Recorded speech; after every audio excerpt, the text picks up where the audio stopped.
Hello, Chou here. I'm the founder of Grace and Hope Consulting. I'm a best-selling author, speaker, life coach, counselor, and consultant. So let's get back to basics here. We're going to be talking about the basics of writing. Um, and maybe not the technical piece of it. Like I'm not going to go into all the grammar and stuff. I myself use a lot of editors because of that. And like you can hear from my accent, English is my first language. So I'm not here to teach you grammar. I'm not here to teach syntax. I'm here to teach you more of like the foundational of writing a purposeful piece. Yes, that's the focus here.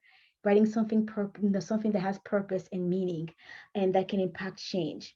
So when I'm writing a piece, whether it's a blog post, an article that's going to go in a newsletter, um, or it's a whole chapter that's going to be part of any collaboration project that I'm leading, or even if it's an entire book that I'm writing for myself, I always kind of go back to these five foundational questions.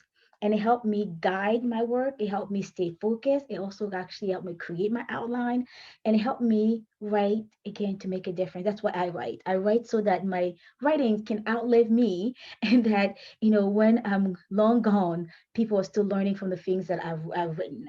So making a difference is first and foremost on my radar. That's why I write. So what are those five questions?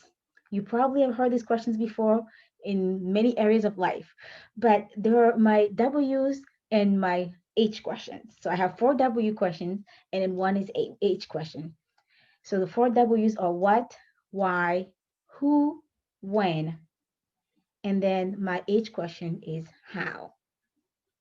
So just like when you write a website, I guess the old-fashioned way of writing, googling something or writing in a web address, you start with www. So nowadays you don't have to do those. You don't even have to put that in. But that's kind of, if you want to remember the acronym, for me it's WWWWH. So what are you writing about? So whether you're writing like a piece, a blog post, an article, a chapter, an entire book, what is the theme? What is the topic that you want to focus on? And if you're new to me, you're gonna notice that I give intentional pauses. Like I literally pause to make you reflect and think about it. So what are you gonna write? If you're gonna write, let's say recently I published a book on inclusion. It's called We All Belong. And that was the theme. The theme was inclusion. And I wanted to focus on that. But knowing the topic and knowing the theme is just the beginning of what you're writing. Then you want to go a little step further. With a second W is, why do I want to write this?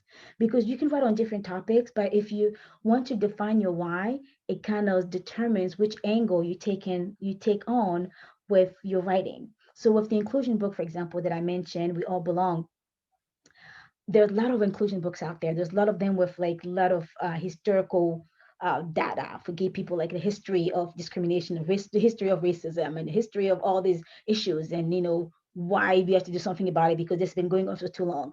And then we also have people who write from an angle of a legal standpoint, like that these are civil rights and that human rights that are being violated. And then the people who write just to kind of promoting kindness. It's like, hey, we all need to be kind because we all matter. And when I was starting this project, I knew my theme, my topic was, inclusion. My why did I want to do this? I wanted to write a piece that people cannot, there's so much, you can Google stats, right? Like, and I know I'm kind of cutting mid sentence here, but you can Google stats, you can Google historical facts, you can Google civil rights laws and all of those things. Most often, you cannot Google someone's story unless they put it out there.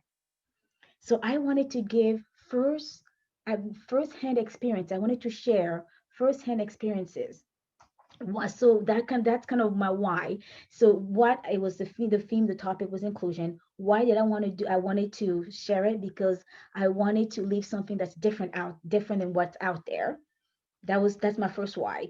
The theme is the same. Everybody's talking about inclusion and diversity these days, but my why is that I want to leave something that's not out there. That's why I want to do this. And two, I want to do something that people can relate to. Again, back to the first person experiences.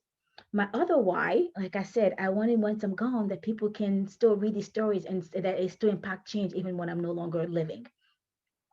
So once I determine my why, then I go to who. Who am I writing this for? Am I writing for children? Even if I'm writing for adults, and if it could be even within children, you can have a specific, sub niche if you want. Within kids, you can be writing for, children who maybe are struggling, who have been discriminated against at school, feel like they're left out, right? And if I'm writing for adults, I can write for adults who maybe have not experienced discrimination, and they we want to show them that this is how people are affected by it. So the more you know who you're writing for, the better it is, and actually the easier it becomes to write, because you actually picture this audience. And I tell people, it's not just saying that, oh, I'm going to write a book for anyone that can read it. That's good. But if you're writing for anyone, then no one actually feels impact. No, not that it's not going to make an impact, but nobody, there's, if you're writing for everyone, then you don't have someone specific who's actually feeling really connected to the story because it's too broad, right? So, but if you start to maybe a little more specific on who you're talking to, then it helps you create stories that people can relate to. So if I wanted to write a story that it's for single mom, which we actually had the Made to Overcome Single Parenting Edition. I want to write a story for single parents that they feel like they're, that they're not alone, that they belong, that they matter, that that um, they have more, so much more to give to the children and to this world, and that they should not count themselves off because they're a single parent. If I'm writing to that category, to that group, if you want, the way I present the stories is totally different. If I'm writing to legislator, asking them to get, maybe sign a petition for low rates childcare so that single parents can benefit from that. You see what I mean? The language is totally different, right? And the way you approach is totally different. And I'm always comforted when I hear people tell, oh my goodness, sure, you take this big concept and you break it down to small, small nitty-gritty examples and stories that we can all relate to. That's why I write. I can stay here and then share everything I have in my head, and then share all this, all these big words and all this jargon, and it won't help anyone. It won't help the artist that I'm trying to reach. I'm trying to reach the everyday person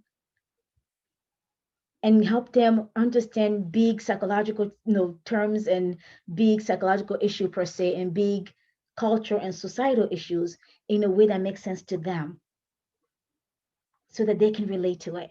So if you look at all my books, even when I wrote the stress relief method, although I could know I take on this angle of cognitive behavioral therapy and also person-centered thinking.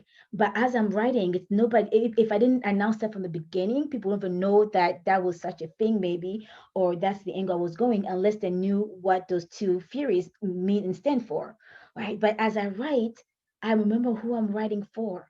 I wanted, for that book, I wanted, a teenager to be to pick it up and read it. I wanted the mom or dad or uncle or grandpa who dropped out of school in, middle school, to be able to pick it up, read it, and benefit from it. I don't write for academia. I don't, at least not yet, because that's not, I actually had, funny story, funny enough, I actually had, it's been a year ago, I actually had a publisher, a big publishing company, reach out to me, ask me to write, to publish with them. And I'm like, huh, interesting. So I guess my work is making enough noise out there that people want me to, are reaching out to me to publish my work. And when we start talking about it a little more, they wanted something that was, academic work. That's what they were looking for. And I say, although that's pretty good and I know it's needed, and it's like, that's not who I'm writing for right now. So I told them to wait until once I get to my PhD and they can then publish, I can let them publish uh, my doctoral research, as part of their work, because they want something that's academic per se. But what I'm usually write, these, self-help book, if you want, these even the devotionals, the relational, devotional spiritual books that I write, it's always with who I'm writing with in mind, right? I want the everyday person to pick up the book and benefit from it, because often those are the people who get left out when books are being written. Because people, and it's not saying that people always do it intentionally. Sometimes they don't. But if we're all up here trying to talk to someone, it's like I have kids, right? I have kids and I work with people with disability. People know I'm a person with disability myself. And so when I'm writing, I'm always thinking outside the box. I'm like, who else am I missing because of the way I'm presenting my information? Who else am I missing because of the way I'm presenting my information? So being very intentional about who you're writing to, it makes a big difference. Write so that your audience, your targeted audience relates to the story, so they see themselves in the story, so they connect with it. That's what helps your readers coming back and back again to your writing because they connect and relate to it. So the next one is when you're writing. I know next question is when I'm asking I'm telling you when you're writing, you have to be specific about what time frame you're dealing with. So the when it goes timing for one, you organizing your time yourself, knowing, okay, if you don't know, when do I want to get this book out? That's one thing. Why do I want when's the deadline for this chapter? When's the deadline for this article, this blog post? And often if you write for yourself, what I find out is if there's no deadline, most of us just gonna wait. Oh, I have time. I can do whatever I want. I'll get to it. I'll watch some Netflix. No, get some popcorn. I'll go sit on the porch and sip my coffee or my iced tea or my lemonade. And then the days turn into weeks and weeks turn into months. And then I often meet people like, oh my goodness, Shu, I had this been sitting on this book for 5 years, 10 years, I don't know, for 2 weeks, longer than they wanted. And why? Because there was no deadline set. And so I want you, as you're writing, always set a deadline, even if nobody else is waiting for it. Set a deadline for yourself, a target date for yourself to keep yourself accountable, to keep yourself, on task. But also, as you're writing, not just setting a timeline, but also remember what time, what time frame, what time zone, what time period are you writing in. Back in Shakespeare word. See, I can't even talk. I told you English was my second language, right? Shakespeare's word, the way he writes and the way that I write today or you write today are totally different. Although English is my second language, all my writing so far has been in English. I have not yet to write a French book, although French is my first language. Because also of how the artist I'm trying to reach. And yes, I'm gonna get to that and maybe working to translating some of my work, but we're not there yet because I'm kind of not to say you put yourself in the box per se, but um you define the time in which you want to write because that's also intentional in connecting with the audience that you're trying to connect with, that you're writing for. So when relates to when is this due, setting a deadline for yourself, but also what time zone, time area, time frame, time, that you are writing in. Because if your work is not relevant, it will not be interesting. If it's not interesting, nobody wants to read it. If nobody wants to read it, then what in the world are you even writing for? Right? Because if you just want to write for yourself, you can leave it in your journal. But if you're writing to share, it's important to know when you're writing. So like the inclusion book that I just mentioned, We All Belong, right now it's irrelevant. It is a relevant book. It's very relevant in this area because we are talking though, there's a lot of talks and a lot of issues around inclusion and diversity. Right? So write something that's relevant. So the when it's not just when is due, but also is this relevant for the time frame that I'm living in. And yes, like I said earlier, your work will outlive you. You want to work with no, you want to write with a mindset that it's the book will outlive you. People can still use it, but in them also stay in the moment. So it's almost like having one foot here, one foot there. Right now, you want to write so that it impact change now, but also giving a little bit of taste of okay, what will happen later, even when things are these issues are maybe somewhat resolved or better, that people can still benefit from it. Does that make sense, guys? All right, so the last one. So we talked about what, why, who, when. Next or H is how. How are you going to write this? Often, what this is what I hear often. People say, "Well, if I just want to write a book on a self-help book, there's so many self-help book out there. Everybody's writing something about personal development these days, which is true. A lot of people are writing right now about stress and anxiety, which is true. A lot of people write about things like divorce and growing your faith, which is true. But not everybody writes, say, how you write it. Like, what angle are you taking on your story, on your book? So when I wrote the stress relief method back, it was published back in December of 2018. When that book was published, as I was writing that book, actually before it even was public, as I was writing that book, I kind of, you have to do your research, right? And that could be a whole different video, like how to research, how to do research for your book. But I did my research. There's a lot of books about like how to relieve stress, and it was like no action steps. And then there were books about, there was very few books that actually were personal stories. Sometimes people will weave in the stories of of overcoming stress, if you want, or how they're dealing with stress, because life is stressful, right? And there are, books about this whole psychological effect of stress, how it impacts your body, and how, like all those terms that you need to know. And all of those are good things. But because I know who I was writing for, right, the everyday person who can pick this up and benefit from it, and then I want to make sure that I connected with like those people, that they learn why this is important, but also, what they can do about it. I'm a nerd when it comes to research and all that stuff. But then at the end, I was so what, right? All this information, all these things that we Google, we learn about. It's like, now what? What do you do with it? So that's your how.